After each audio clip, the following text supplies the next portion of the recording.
That's my edge, is saying it's already the next big thing. You're just a dumbass and you don't know it yet. Today, we're going to be talking about how to identify trends that are about to go mainstream. This is my bread and butter. This is what I really like to do, mainly because I love to go investigate what the next big thing is. Now, for a lot of people who are in the industry or maybe at a certain generation, this is new for them, but for me, it's not, because I've gone and done the research. Let's talk about how you find that. Well, I think what you're trying to view is really where revenue, the money a company makes, not considering what it costs to get them that revenue, and its growth rates, right? So most financial models, they assume what's called linear growth, like it's going to go like this, okay? And it doesn't. Some people assume logarithmic growth or exponential. I don't think it does that either. I think it's really tricky in that it does what's called an S curve. And it's called an S curve because of its weird shape. And I think that's due to how people interact with products. What tends to happen is, as new products or new ways of thinking, what people do is it hits like a group of people or a community, and it's the dispersion of that idea is really easy within that community, right? And the adoption is quick, okay? We're going to do it in an easy kind of community, which is thinking of generational gaps. It's easy for young people to share ideas because they all talk to each other in the same manner and they interact with each other and they have the same kind of communities.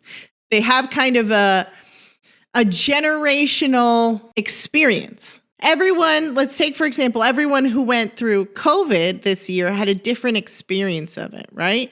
Young people who already interacted digitally were like, I've been preparing for this moment my entire life. They already FaceTime, they already do all that stuff. They were like, COVID, not a big deal, right? But let's think about a boomer. It was really hard for them.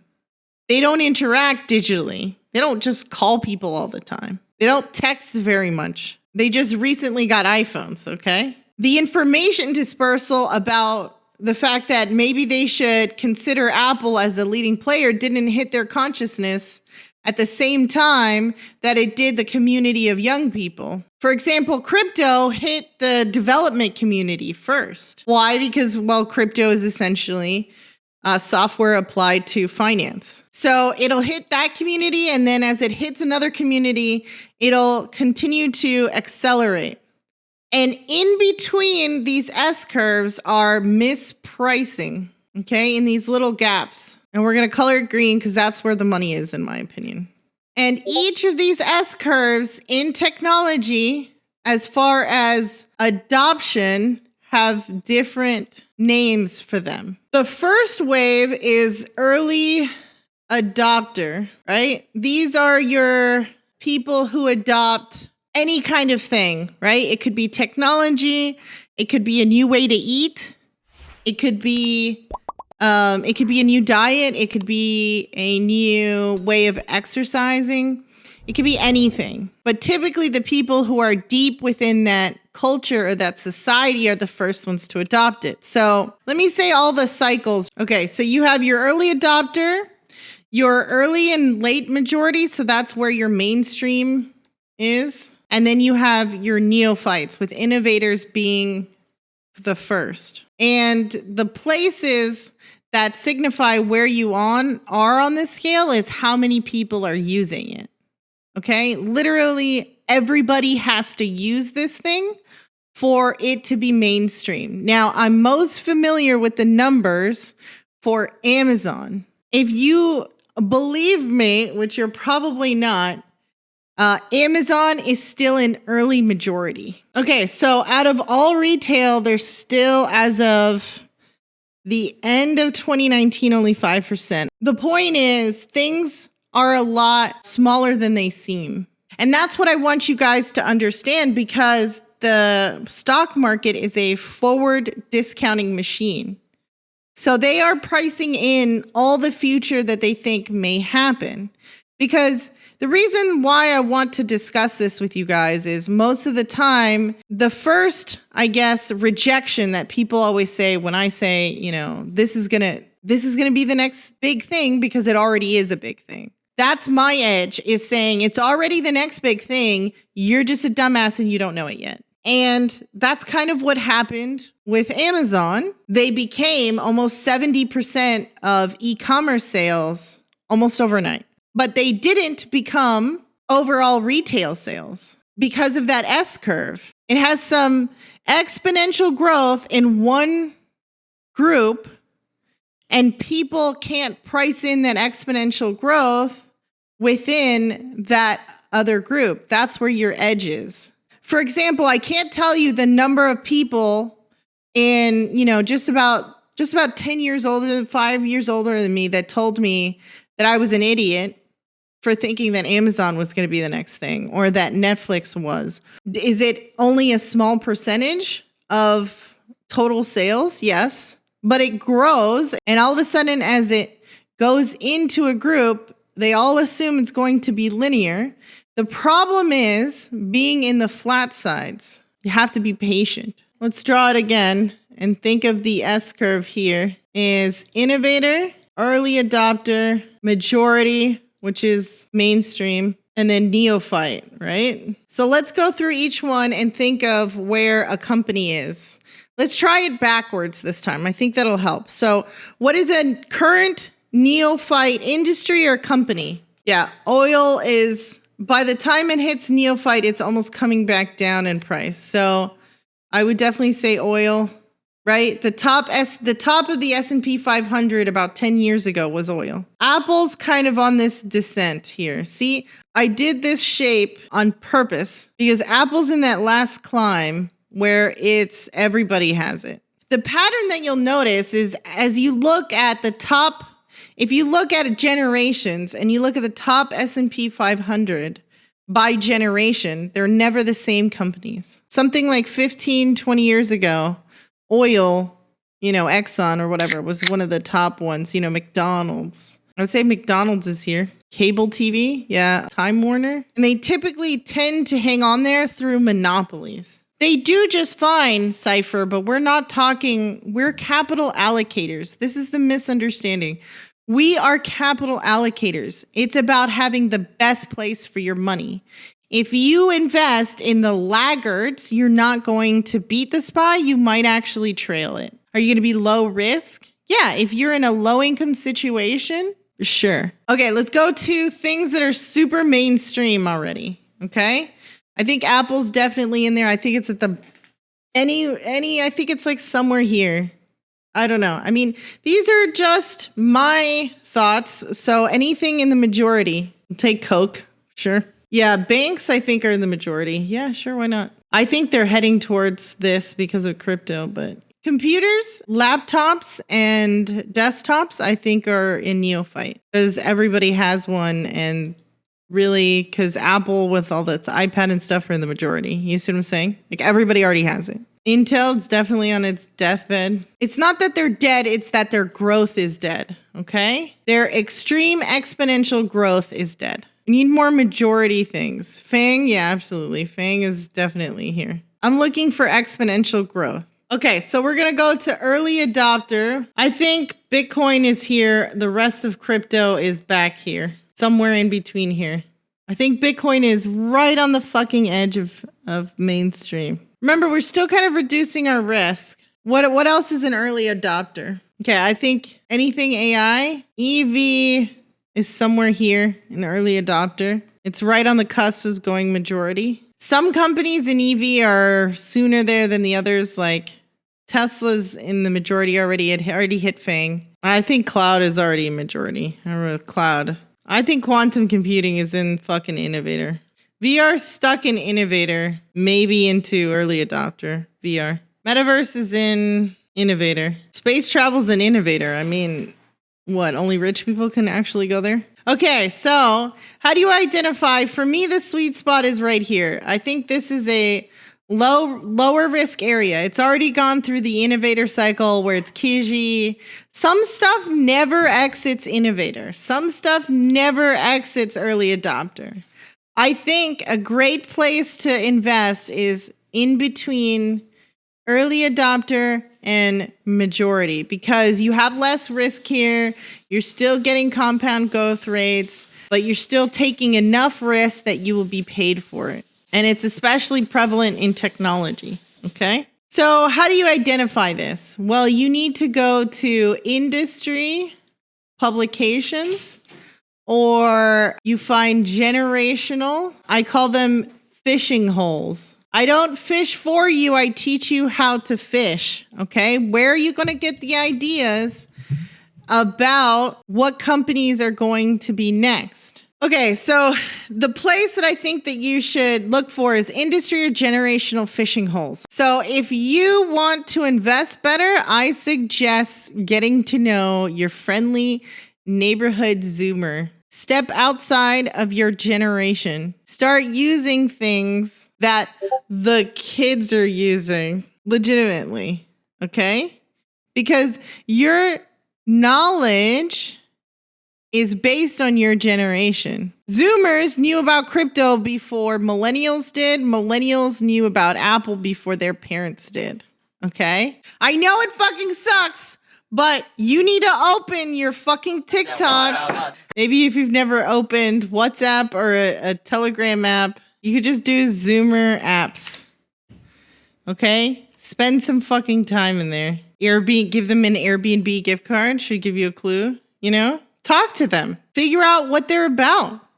You know, I know you guys are going to get disgusted, but that's exactly why it should be done, is because no one will do it. The money is in stuff nobody is doing. Yeah, Snap, DoorDash, you know, go figure these out. Even if they aren't publicly traded, you still need to watch them. So when the S1 comes out, you know, you understand the culture. Remember the Peter Lynch book? The way he invested was talking to his kids and his wife about shit, right? You know, he was the first Becky investor before Becky was a fucking thing. The information that you need to invest is not in your head. It's just not. What's a Becky investor? It's the theory that women mainly drive investment purchases in a household. So the idea is to watch what women are buying. Lulu, Ulta. Yep. Get on social media, kind of understand what the mentality is, understand culture like you're going to another country, okay? Understand the language, understand the values. Tell me if I'm wrong or right, Zoomers in chat. Zoomers value social responsibility much more than we ever did as millennials. People are just different. Don't make people feel bad about how they are, or you will not allow the information to get into your brain. Understand their values, understand their motivations. A boomer that's in this chat is not going to get millennials. They're not going to understand why they would rather search on Google around the entire planet trying to get an item than get in a car and go there, or God forbid, call someone on the phone. So different things like that. They're not going to understand why you wouldn't just pick up the phone and call somebody, or why you wouldn't just ask for directions instead of looking at it on Google. Okay. Different generational gaps like that. So Reddit is a good fishing hole for millennials.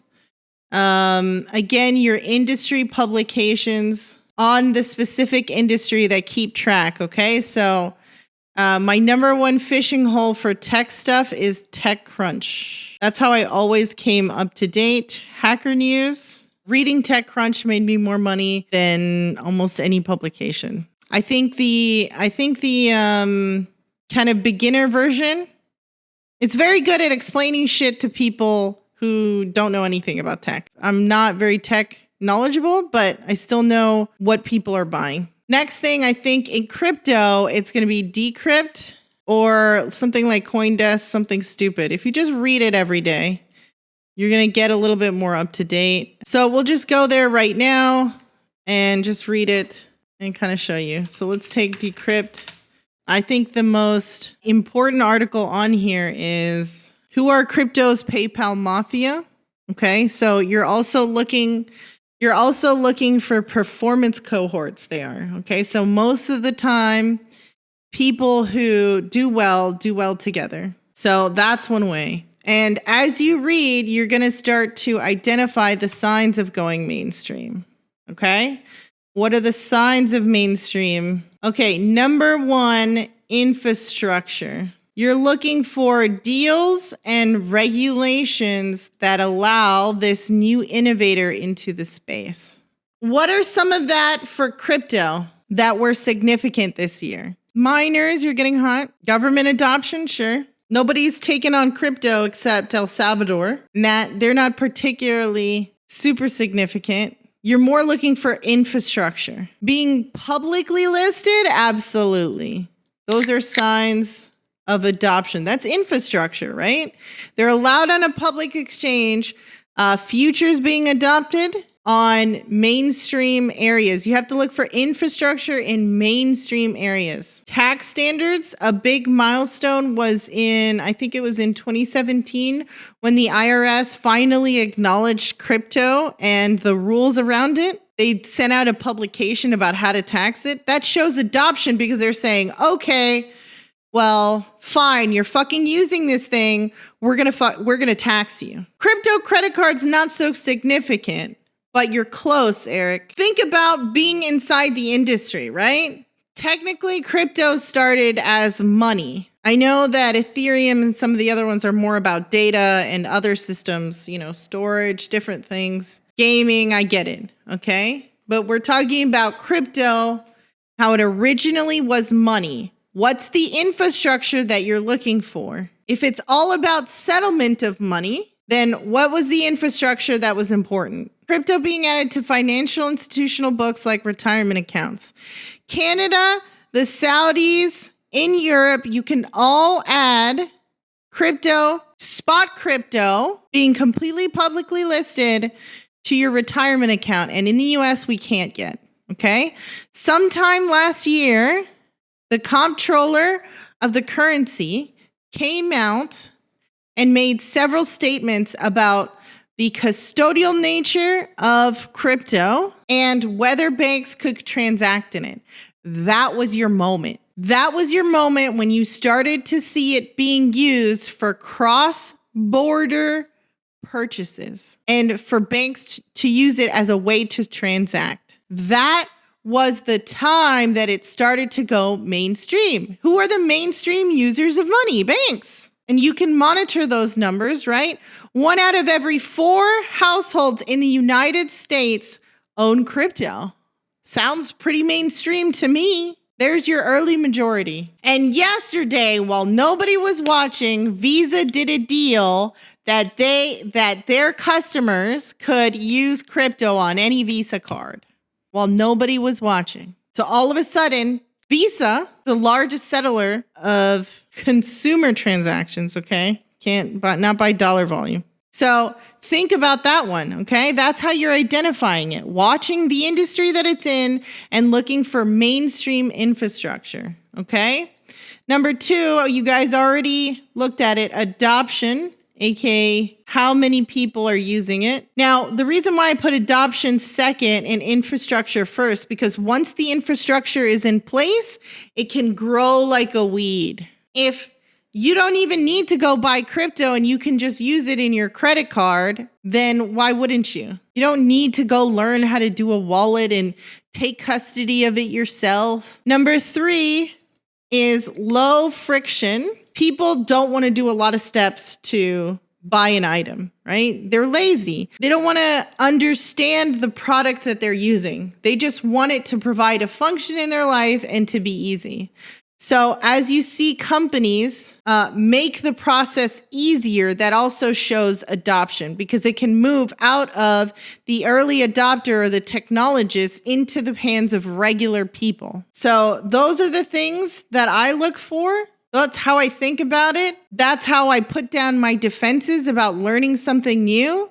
I get into the culture of a generation and I don't judge them for it. right? I get into the culture of other languages, other people, other communities, and I don't judge them for it, because that's where the wealth is of learning something new.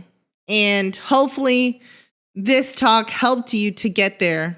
So I think crypto is right on that edge of being mainstream. I think EV is right on that edge. Unfortunately, you got to kind of invest in that earlier cusp and take that risk if you really want that extreme return that everyone's looking for. Thank you for watching. Hopefully you'll come to the next one. I have a live stream. You can check it out in the links below. Don't forget to like and subscribe. It really helps us out. Interact. We're building a community of investors, a community of traders. And when you're around them, you tend to learn and absorb the things that are happening. So hopefully you'll check us out. It's a really fun group. See ya.